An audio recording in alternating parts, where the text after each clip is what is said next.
Change what?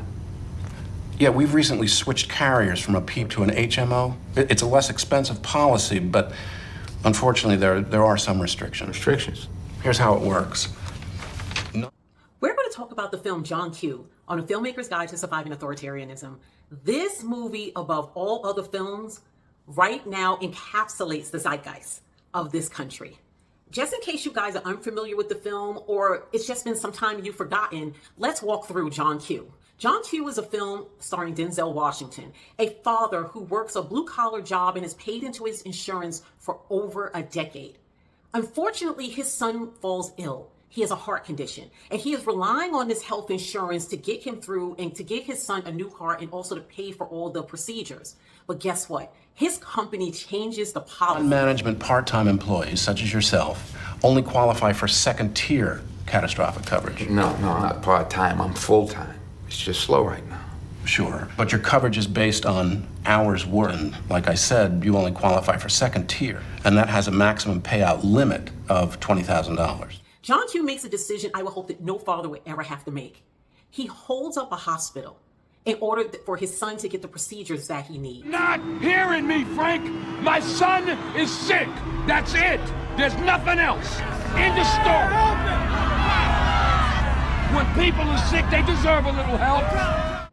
What I find fascinating about this film is how the director orchestrated and constructed the scenes. Because throughout the film, very early in the film, the captives in the hospital behave just like that, captives. But very quickly in the film, the dynamics change. And it doesn't look like they're being held captive at all. Some people may argue that this may be Stockholm Syndrome, but I would say it's something else. What the director beautifully illustrates is that his struggle is the struggle of the people. You know, what I don't understand is why they never found it, the doctors. My son has had clean checkups every year since the day he was born. How could the doctors not pick it up? He might not have been tested thoroughly enough. Why not? You got an HMO, right? Yeah. Well, there's your answer. I mean, HMOs pay their doctors not to test. That's their way of keeping costs down. All right, let's say Mike did need additional testing, and insurance says they won't cover them. The doctor keeps his mouth shut, and come Christmas, the HMO sends the doctor a fat-ass bonus check. Is that true?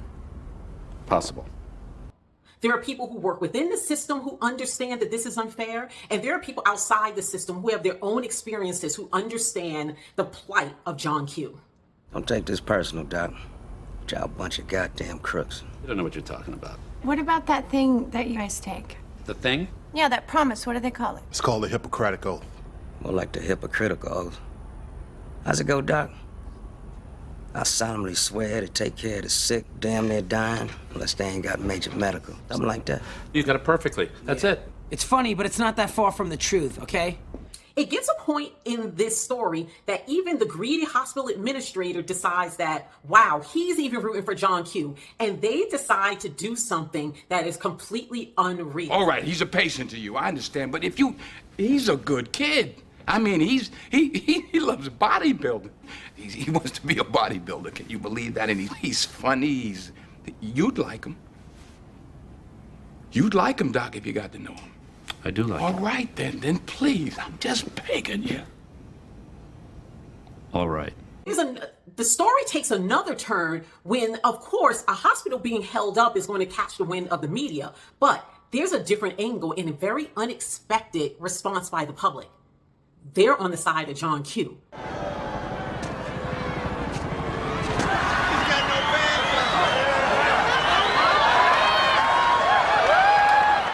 What's truly remarkable of John Q is not only the subject matter, but how the director chose to create the anatomy of the scenes, where you have this space that even within the microcosm of the greater world and what's going on outside in respect to this hostage negotiation, you even have the people that he is taking hostage sympathizing with the character. Hey, John! Take care, man. You my hero.